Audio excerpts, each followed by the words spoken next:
Hello everybody, welcome and thank you for clicking on another video.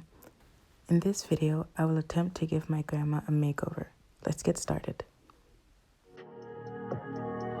We are twisters, coming to you with another video. Let's start with her hair. First you need gel, hairpins, élastique, pain ak brosse. Let's unbraid her hair. Kounya nap detranse tête li. Detangle, démêler, changer pour commencer la pointe yo. Start at the end so you don't hurt your friend. Le map ℒℏ수, me remet tracer devant cheveux pour devant ka plus facile pour coucher.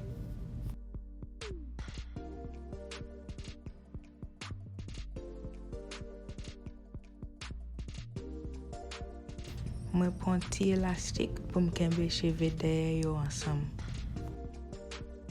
Moi pas mettre gel en mettant chou derrière, moi juste mettre le sous côté yo et puis m'brosser. Add a good amount of gel into the perimeter of the back bun and brush until smooth.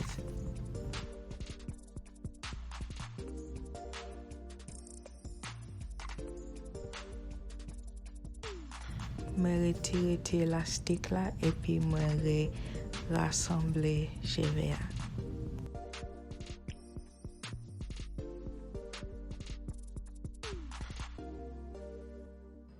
Les m'rive devant, me remettre travail avec petit morceau parce qu'il est plus facile pour cheveux accrocher bien.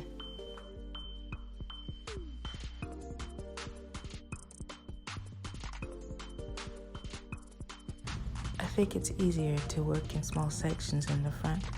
You have more control and the hair lays better.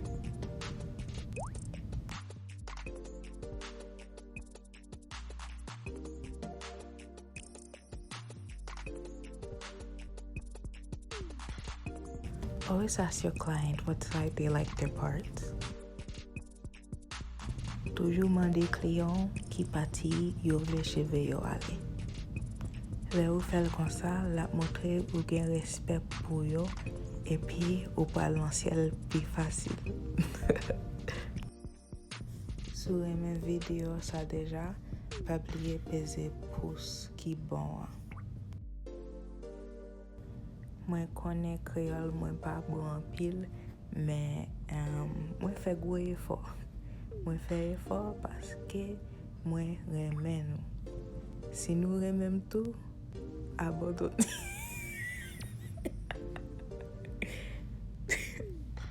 Okay, I don't know how to say subscribe in Creole, but subscribe. Subscribe. Kounya me tire choua yon dernière fois pour me ramasser plus bien encore. Enjoy. La me dit cric, wap dit crack. Sou kon réponse là, écrit là bas dans comment section là. Cric, petit, m'fait l'honneur président. Qui est-ce moyen? So my grandma went to get her scarf so we could dye her hair, but I'm gonna go and wash these and put the hair supplies away. Moi marre cheveux parce que grand moi gen tête plim. M'pa mal élevé et ça me tente yo di. I'm not gonna name all the makeup because I don't know what half of them are for. They're not mine, they're for Mana.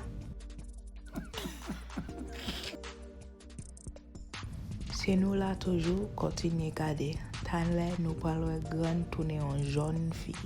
Instagram body. Right. Mettez-le derrière. Là, toujours venu. Her eyebrows was a struggle. C'était difficile pour me faire sourcil. L'enfin vidéo m'était obligé changer. I had to change them. Pour make-up guru kap kade myo, kembe souf nou pa besoin di mpa fo. Kite m have fun ak gama. Mwen pa So every time her phone rings, she runs and goes to it. Am I a joke to you?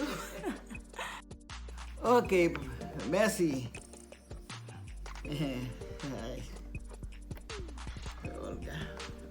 Ou fini? Maman, Mbako fini gan. de wal connectel. Mbako fini.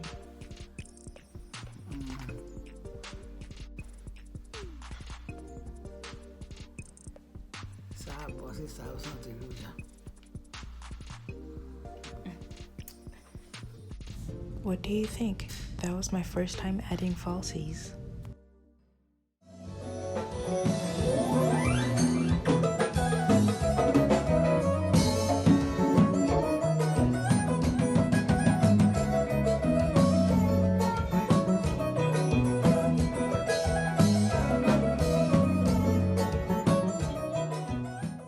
Eh bien, merci, parce que nous supportez moi.